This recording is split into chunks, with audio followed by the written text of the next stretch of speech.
état ndax du parti. État c'est au-delà d'un parti politique ou d'un regroupement d'acteurs politiques.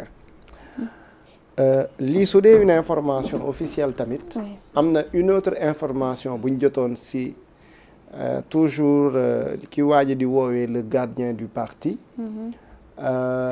mu ci doon wax ni donc ñoom seen volonté actuellement ñaar yii la mooy APR na tëpp n'est-ce pas conseil constitutionnel ñu def ko cour constitutionnel kii nga xamante ne tey mooy Serigne Bassirou Gueye foofu mu ne na tëpp c'est-à-dire en ce moment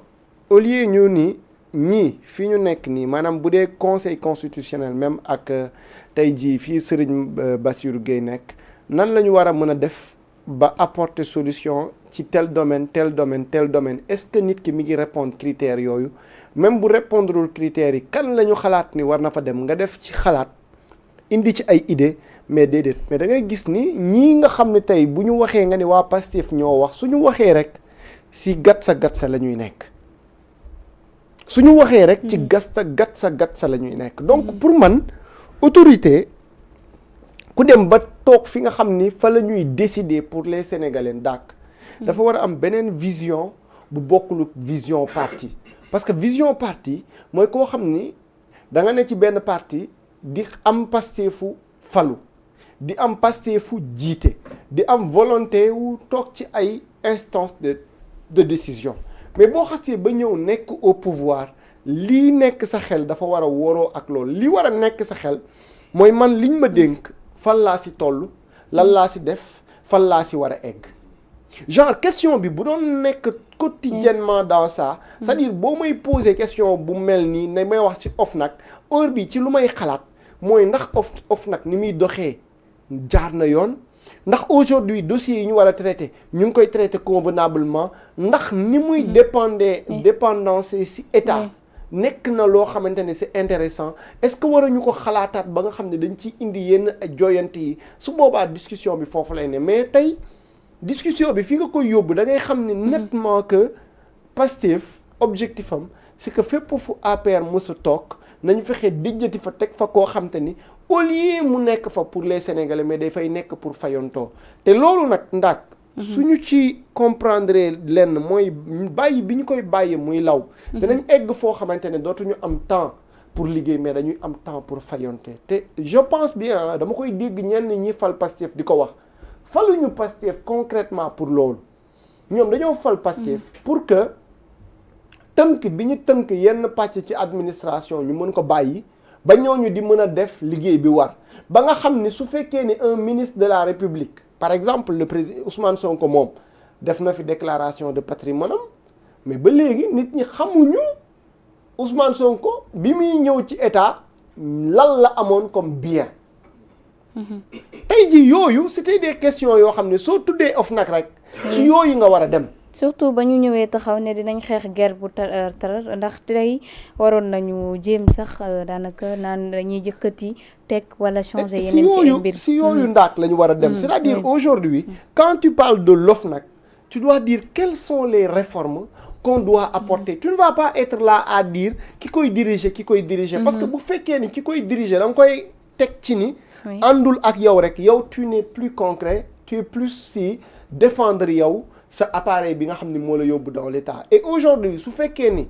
l'énergie bi ñi nekk ak Pastef di fournir fu mu gën a jublu mooy luy protéger li leen yóbbu ci nguur gi nekkuñu ci satisfaire les problèmes des Sénégalais ndax on va toujours être dans cet état d'esprit en se disant que diw mii kat APR bi mu fi nekkee nii la fi nekkee woon diw mi kat nekkatoo sax ci xool ndax nit ki am na compétence en finalité dafa mel ni pour nga nekk un citoyen valable condition bi ngay njëkk a teg mooy da nga war a nekk nit koo xam ne mosoo jëflanteeg état APR boobooy première bii tax nga valable ci biir Pastef bii tax nga mën a valable toujours ci biir Pastef mooy sa bët bi da nga ko war a teg ci li détruire ancien régime bi totalement sinon yow waroo mën a nekk nit koo xam te ne tey tu es valable bi ci tegu nekkuñu di xool ndax yow am nga compétence déet ak déet compétence su nit ki war a dem ci bërëb sàngam wala bërëb sàngam mooy niveau bañ bi nga war a bañ APR pour nga mën a nekk ci yenn instance yi gis nga loolu nag ndaak je crois que taxul Sénégalais yi demoon ci urne pour indi Pastef au pouvoir il faut qu'on se le dise il faut que Waly Diouf Bodian bi nga xam ne xëy na mooy seen armée dedans nga xam ne tout le temps bu waxee rek nga ni wax na musiba il faut moom ak ki koy yabal ñu xam ne 54% yi demuñu woon ci urne pour ñu am haine contre l'ancien régime dañ leen ni ñu ñëw falu ngir li nga xamante ni ancien régime def na ko te normalul ñu teg ko dans un cadre réglementaire ba loolu mu indi sénégalais yi ci dund bu ñoŋ ba nga xam ni lépp lu ñu defoon ci lu anormal dinañ ko mën a leeral te teg ko ci yoon sans mu am haine sans mu am ciblage et sans mu am li nga xamante ni moom la ñuy woowee mbañeel boobu mooy bi njëkk bi ci tegu mooy sénégalais yi dañ leen indi ci 54 wala ñu am 54% jox leen député yi pour que institution yi nga xam ni ñooy faciliter liggéeyu état ñu mën ko joyanti ñu mën ko restructurer ñu mën fa teg ay doomu aadama yoo xamante ni teguñu leen fa parce que Pastef lañ bokk mais dañ leen fa teg parce que ay compétences lañ am loolu noonu Ousmane Sonko daf ko jaayoon sénégalais yi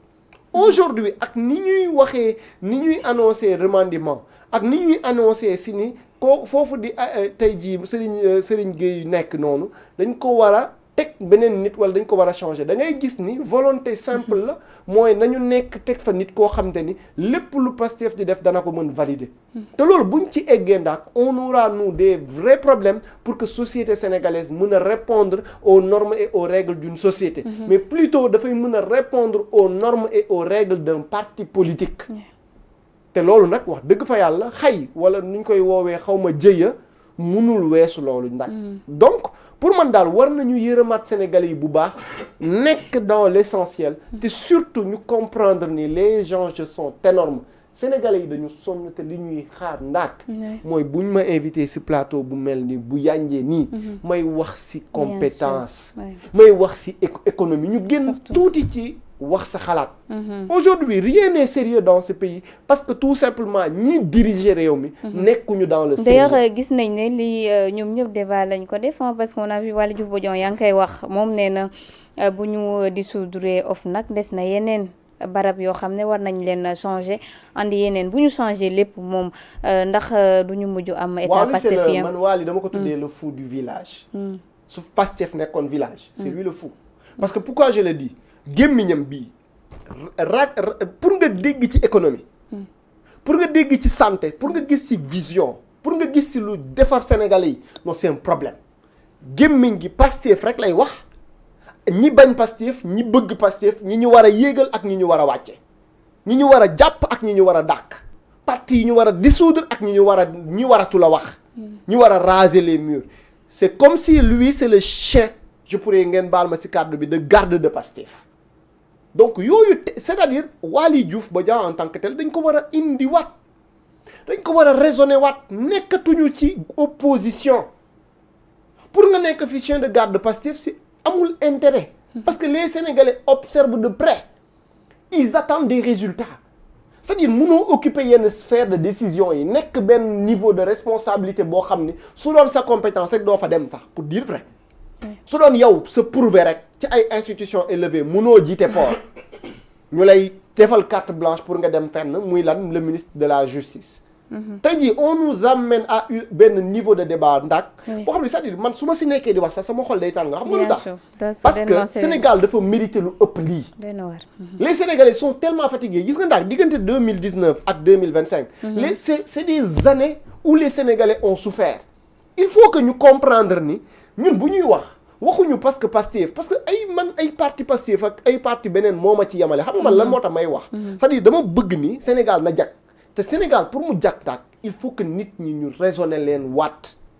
nekk nga directeur concentre-toi sur les résultats c'est important gis nga kii war a changer bindal le président de la République en tant que directeur bindal le premier ministre ni ko diw ak diw nañ ko changer lii laa la ci proposer soxlawul nga def ko un débat public Waly fi ñu koy xaar mooy na fexe relever le niveau au niveau de port autonome de Dakar. nañu wax lam ñu fa réaliser nañu wax lan la fa def sénégalais yi bu dee dañ la fay benn salaire chaque mois niveau salaire boobu wax ñu lan la indi comme rentabilité au Sénégal c'est-à-dire lii la ñuy xaar ci un directeur lii la ñuy xaar ci un ministre mais on n'entend pas ndax fan nga may génneelee extrait rek bu Waly Diouf Bodian di wax boo xamante ne en réalité di nga ci mën a jàng wax ma doy na wax même boo waxee soo nekkee opposant wax ci économie sax mu ne la da ngay làqatu ci ginnaaw économie bi non en tout cas doy na waa Kamfoudy ñu ñëw ci réformer OFNAC teg beneen institution bu yees pour xeex li nga xam ne ni moo di guerre Serigne Bassirou Gueye mi nga xam ne ni place am en danger moom ak yenn ci ay agents yi nga xam ne jege nañ ko mu nekk nag problème boo xam ne ni yàgg na entre moom ak ñi nga xam ne moo di les pacifiens gannaaw ba ñu génnee ne bokk na ci ñi rek falsifié woon yenn ci ay rapport ci événement mars 2024. Bon, sur ce cas, ils sont dans leur logique. Hein. Ah. Toutes les personnes qui n'étaient pas avec eux ou qui pensent qu'elles n'étaient pas avec eux, ils l'ont fait avec la magistrature. Toutes les personnes qui avaient fait des décisions de justice qui étaient contre le président Ousmane Sonko, président de leur parti, on les a tous vus envoyer à Tambacounda. Donc, ils sont dans cette logique. OFNAC, arrangé ou du moins, ils prenaient des positions, même si il était dans l'État, dans la marche régalienne de l'État. Donc, ils se disaient que coup de flou arrangé Ousmane Sonko, donc ils sont dans cette logique. Moi, à partir d'hier, c'est une communication pour nous tenir des mesures de redressement. On va observer ce fait que ça a impacté dans leur communication. Ce fait que le message qu'ils ont invité, à moins que la communication d'hier ne s'adressait que les 54%.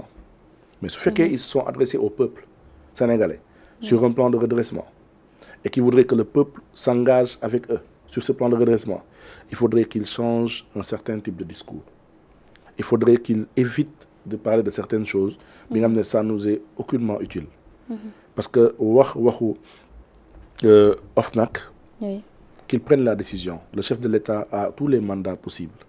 pour prendre la décision le moment venu de se séparer du responsable de l'OFNAC. Il a tous les mandats possibles pour ça. Mais il faut qu'il comprenne que si nous voulons la Constitution, je le disais dans un des panels, où des jeunes me disent, écoute cette réflexion, on a élu les gars, on a 54% de Sénégalais qui ont fait, si nous avons changé la Constitution. Je me suis dit, dans quel Sénégal on est? Parce que sur les constitutions, parce que 50% fal nañu da ngay changer constitution bi mooy yow xamoo lu état di doxee te nag dafa bëri si ñoom ñi nga xam ne xamul nu ñu état di doxee ils sont dans l'euphorie. Président Macky Sall 2012 dafa am ñu ko faloon mu ñëw 2016 mu teg référendum kenn ci waa ñi fi nekkoon APR newul non ñi ko fal lañ ko pare su ko neexee changer constitution bi bu mu bëggee la constitution bi dafa dem interroger le référendum et le peuple lui a dit oui ou non. Et le oui l'a emporté. S'ils sont sûrs de leurs 54%, que c'est toujours là, si nous voulons la Constitution, nous devons faire référendum. Parce qu'on me dit que c'est coûteux. Pour la bonne marche de la démocratie, rien n'est cher. Surtout. Ça en vaut la peine. Qu'ils sortent des fonds, parce que si nous devons les législatives, on était au 4e sous-sol, mais on a fait les législatives. Qu'ils sortent les fonds nécessaires et qu'on va au référendum pour voir si le peuple accepte de toucher la Constitution. Si le oui l'emporte, il touche. Si le non l'emporte, ils sauront que le peuple les a désavoués. Donc c'est très simple. Si vous avez sa capacité. Pour dem référendum. Dem référendum. Donc pour moi, il n'y a pas à se fatiguer. Il y a des choses qui sont des bancages là. Tant que conseil constitutionnel est sonal.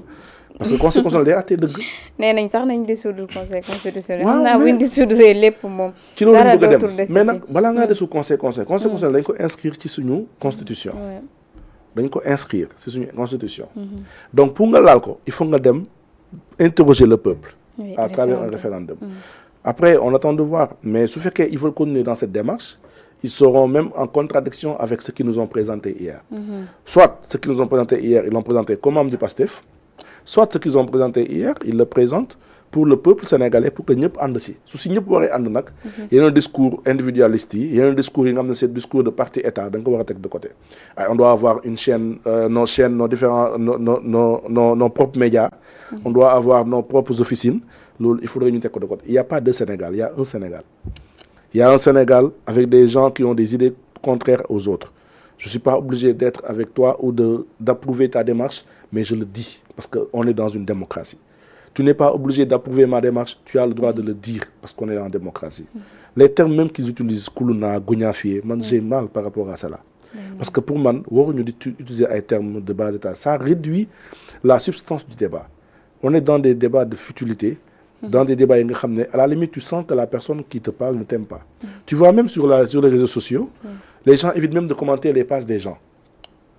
Donne une bouton le fouf. De commenter les pages parce que soo commenter page nit ki dañu la fay fekk saaga la fa. leneen mën la ci fekk. leneen mën la ci fekk alors que c'est un débat. C'est un débat contradictoire on doit pouvoir se parler sans avoir à s'en prendre à l'autre wala sans que ma mën a mere nit. On doit pouvoir se parler de manière très open. Mais malheureusement Sénégal moo demee noonu. Merci beaucoup d'ailleurs ñu des ak yow pour le cas Fadilou Keita xam ne bu nekkee ci opposition bi en tout cas naroon na nekk ministre ndaxte Macky Sall woo na ko ci temps wu kii nga xam ne ni moo di Aliou Sall ba mu nekkee ca directeur général bu CDC les propos de Fadilou Keita wala le commentaire de Fadilou Keita. Bon. Fadilou Keita, Dieu a fait que c'est mon directeur, directeur général, mais aussi Dieu avait fait que c'était mon directeur du développement et du partenariat au sein de la filiale, sur proposition de Aliou Sall, que je salue au passage, qui est, je dirais, mon mentor politique. Il m'a beaucoup aidé, celui à qui je dois beaucoup politiquement, même si aujourd'hui je suis plus dans le camp de la paire, mais li ma xam lu bëri ci politique Aliou Sall la. di ko ci remercier nekk nit ku jub nit ku bëgg a liggéey nit ku bëgg a liggéey ak ñëpp. Et à travers la CDC wane na ko ci ay jëfam jëlul moom def parti état dafa daan jël ñi nga xam ne bokkuñu sax ak ñun bokkuñu woon ak ñun ñi nekkoon APR jël leen nommé leen ay responsabilités. Cette générosité là il l'avait.